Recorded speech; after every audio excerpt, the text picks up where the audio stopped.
Jazmín López Manrique fue galardonada con la medalla Héctor Herrera Cholo, que otorga el municipio de Mérida a los más destacados actores del teatro regional en la ciudad. La afamada cómica no ocultó su emoción. Me siento muy honrada de que me hayan escogido para hacer la recipiendaria este año. Para cualquier artista, para cualquier persona, creo que recibir esta medalla es un honor.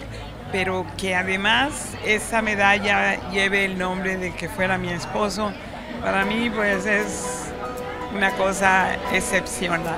Nacida en Mérida, Yucatán, Jazmín López inició su carrera a los 14 años de edad, pero fue hasta 1985 cuando incursionó por primera vez en el teatro regional, donde conoció a quien fuera su esposo, el maestro Héctor Herrera Cholo. Tina Tuyub nació en 1990 y al lado de Cholo encantó al público yucateco con sus ocurrencias y magistrales actuaciones, algo que ahora agradece este simpático personaje.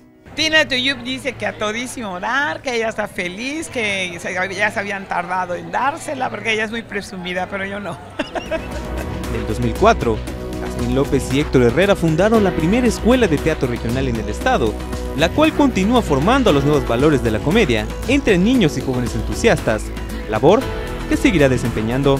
Ahora tengo otros proyectos que en su momento los voy a presentar y continuar porque mi vida es el teatro y no lo voy a dejar.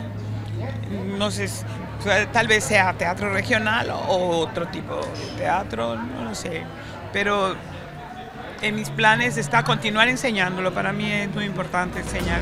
Hoy en día, Tina Tuyub se mantiene como el baluarte más importante de la comedia yucateca, algo que seguirá haciendo por muchos años más.